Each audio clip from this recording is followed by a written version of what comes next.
ಜಲಯುದ್ಧ ಆರಂಭಿಸಿದ ಭಾರತ ಬೆಚ್ಚಿ ಬಿತ್ತು ಪಾಕ್. ಉರಿ ಡ್ಯಾಂನಿಂದ ಝೇಲಂ ನದಿಗೆ ಹೆಚ್ಚು ನೀರು ರಿಲೀಸ್. ಭಾರಿ ಪ್ರಮಾಣದ ನೀರು ಬಿಡುಗಡೆಗೆ ಪಾಕಿಸ್ತಾನ ಕಂಗಾಲಾಗಿದೆ. ಇದು ಜಲಯುದ್ಧ ಆರಂಭಿಸಿದೆ ಭಾರತ. ಈಗ ಇದಕ್ಕೆ ಬೆಚ್ಚಿ ಬಿದ್ದಿದೆ ಪಾಕಿಸ್ತಾನ. ಉರಿ ಡ್ಯಾಂನಿಂದ ಝೇಲಂ ನದಿಗೆ ಹೆಚ್ಚು ನೀರಿನ ಹರಿಸಲಾಗ್ತಾ ಇದೆ. ಭಾರಿ ಪ್ರಮಾಣದ ನೀರು ಬಿಡುಗಡೆಗೆ ಪಾಕಿಸ್ತಾನ ಈಗ ಕಂಗಾಲಾಗಿದೆ.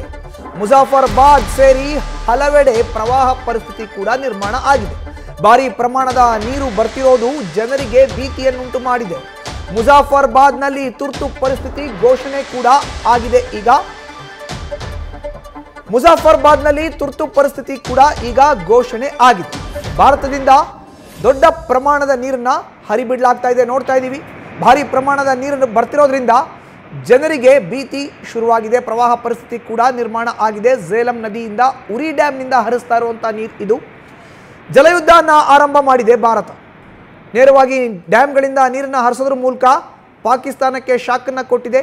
ಜಲಯುದ್ಧ ಆರಂಭಿಸಿದೆ ಭಾರತ. ಉರಿ ಡ್ಯಾಂನಿಂದ ಝೇಲಂ ನದಿಗೆ ಹೆಚ್ಚು ಪ್ರಮಾಣದಲ್ಲಿ ನೀರನ್ನ ಹರಿಸಲಾಗ್ತಾ ಇದೆ. ಭಾರಿ ಪ್ರಮಾಣದ ನೀರು ಬಿಡುಗಡೆ ಆದ ಹಿನ್ನೆಲೆಯಲ್ಲಿ ಪಾಕಿಸ್ತಾನ ಕಂಗಾಲಾಗಿದೆ.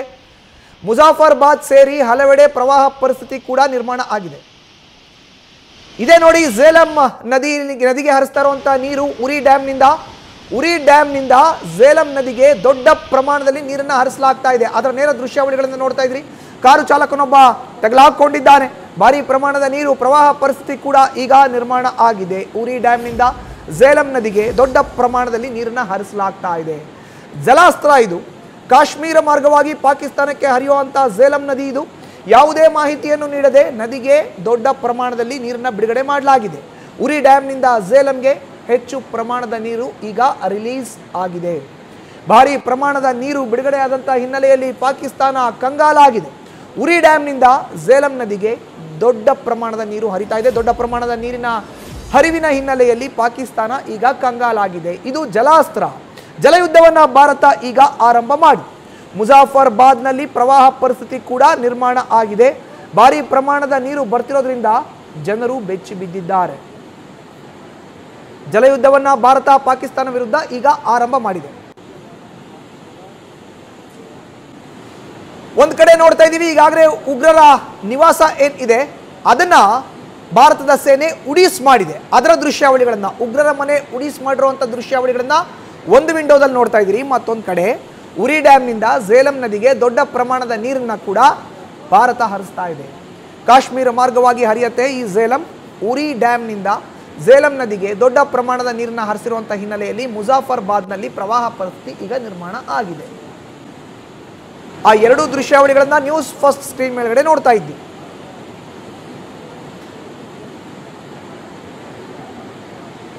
ಕಾಶ್ಮೀರ ಮಾರ್ಗವಾಗಿ ಪಾಕಿಸ್ತಾನಕ್ಕೆ ಹರಿಯುವಂಥ ಝೇಲಂ ನದಿ ಯಾವುದೇ ಮಾಹಿತಿಯನ್ನು ನೀಡದೆ ನದಿಗೆ ನೀರನ್ನ ದೊಡ್ಡ ಪ್ರಮಾಣದಲ್ಲಿ ಹರಿಬಿಡಲಾಗ್ತಾ ಇದೆ ಉರಿ ಡ್ಯಾಮ್ನಿಂದ. ಉರಿ ಡ್ಯಾಮ್ನಿಂದ ಝೇಲಂ ನದಿಗೆ ಹೆಚ್ಚು ಪ್ರಮಾಣದ ನೀರು ಈಗ ರಿಲೀಸ್ ಆಗಿದೆ. ಭಾರಿ ಪ್ರಮಾಣದ ನೀರು ಬಿಡುಗಡೆಯಾದಂಥ ಹಿನ್ನೆಲೆಯಲ್ಲಿ ಪಾಕಿಸ್ತಾನ ಕಂಗಾಲಾಗಿದೆ.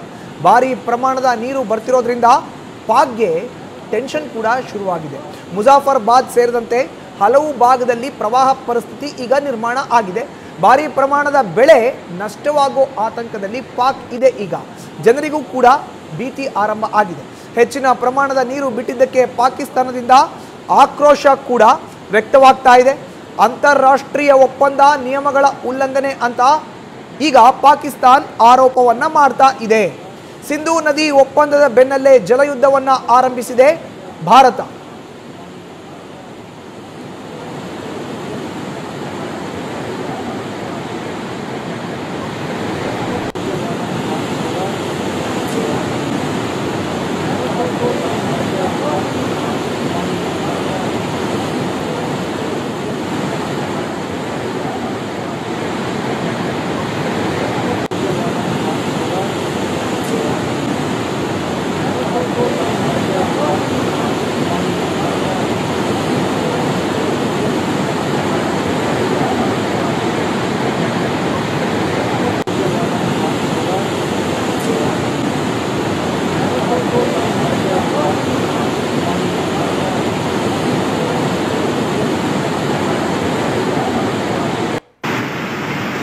हिंदुस्तान की तरफ से अभी जारी ये दरिया में पानी का बहाव कम से कम 20 से 30 फुट ज़्यादा कर दिए गए इस वक्त आप देख। ಇನ್ನು ಝೇಲಂ ನದಿಗೆ ದೊಡ್ಡ ಪ್ರಮಾಣದಲ್ಲಿ ಭಾರತ ನೀರನ್ನ ಹರಿಸ್ತಾ ಇರುವಂತ ವಿಚಾರಕ್ಕೆ ಸಂಬಂಧಪಟ್ಟಂತೆ ಇನ್ನಷ್ಟು ಮಾಹಿತಿಯನ್ನು ನೀಡ್ತಾರೆ ನನ್ನ colleague Sabha. Over to you ಸಭಾ.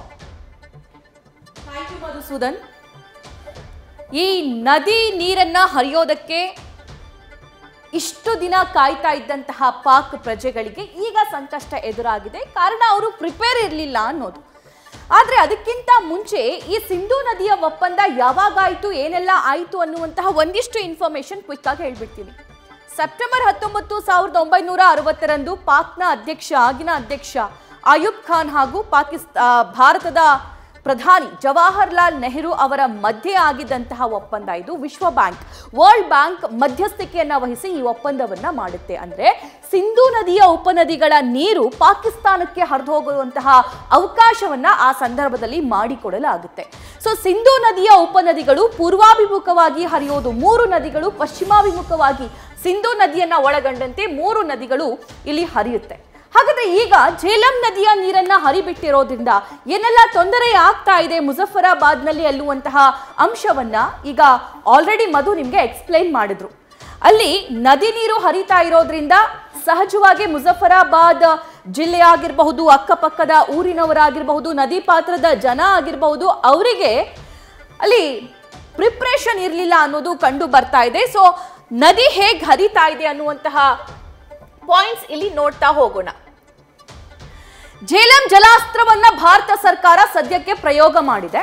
ಅದಕ್ಕಿಂತ ಮುಂಚೆ 1960ರಲ್ಲಿ ಆದಂತಹ ಆ ಒಪ್ಪಂದ ಇದೆಯಲ್ಲ, ವಿಶ್ವ ಬ್ಯಾಂಕ್ ಮಧ್ಯಸ್ಥಿಕೆ ವಹಿಸಿ ಮಾಡಿದಂತಹ ಒಪ್ಪಂದ, ಪಹಲ್ಗಾಮ್ ಅಟ್ಯಾಕ್ ಆದ ನಂತರ ಏಪ್ರಿಲ್ 23, 2025ರಂದು ಭಾರತ ಸರ್ಕಾರ ಇದನ್ನ ರದ್ದು ಮಾಡುತ್ತೆ, ಕಟ್ ಮಾಡುತ್ತೆ. ಅದಾದ ನಂತರ ಪಾಕಿಸ್ತಾನದವರು ಇದ್ದಕ್ಕಿದ್ದ ಹಾಗೆ ನೀರ್ ಸ್ಟಾಪ್ ಮಾಡಿದೀರಾ ಅಂತ ಹೇಳಿ ಭಾರತದೊಂದಿಗೆ ಬ್ಲೇಮ್ ಮಾಡ್ತಾ ಇದ್ದಷ್ಟೇ ಅಲ್ಲ, ಇಡೀ ವಿಶ್ವಕ್ಕೆ ಅದನ್ನ ತೋರಿಸುವಂತಹ ಪ್ರಯತ್ನವನ್ನು ಕೂಡ ಮಾಡ್ತಾ ಇದ್ರು.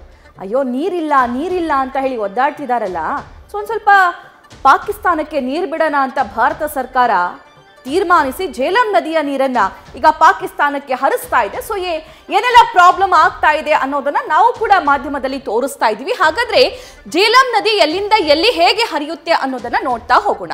ಮೊದಲಿಗೆ ಇದು ಸಿಂಧೂ ನದಿಯನ್ನ ನೋಡ್ತಾ ಇರೋದು. ಸೊ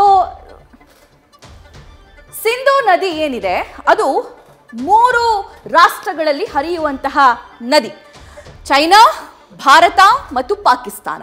ಸೊ ಇಲ್ಲಿ ನಾನು ಅವಾಗಲೇ ಹೇಳ್ತಾ ಇದ್ದೆ, ಪೂರ್ವಾಭಿಮುಖವಾಗಿ ಮತ್ತು ಪಶ್ಚಿಮಾಭಿಮುಖವಾಗಿ ನದಿಗಳು ಇಲ್ಲಿ ಹರಿಯುತ್ತೆ ಅಂತ ಹೇಳಿ.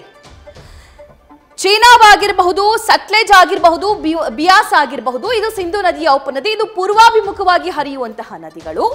ಪಶ್ಚಿಮಾಭಿಮುಖವಾಗಿ ಇಲ್ಲಿ ರಾವಿ, ಸಿಂಧೂ ಮತ್ತು ಝೇಲಂ ನದಿ ಹರಿಯುತ್ತೆ. ಇದು ಝೇಲಂ ನದಿಯ ಹರಿವಿನ ದೃಶ್ಯವನ್ನ ಸದ್ಯಕ್ಕೆ ಗಮನಿಸ್ತಾ ಇದ್ದೀರಾ.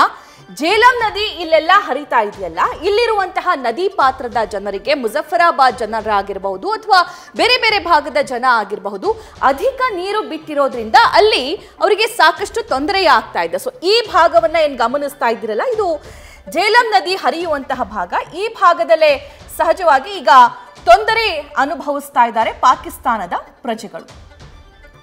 ಮೊದಲಿಗೆ ಸಿಂಧೂ ನದಿ ನೀರನ್ನ ಸ್ಟಾಪ್ ಮಾಡಿದ್ರು ಅನ್ನುವಂತಹ ಆರೋಪವನ್ನ ಭಾರತದ ಮೇಲೆ ಮಾಡಿದ್ರು.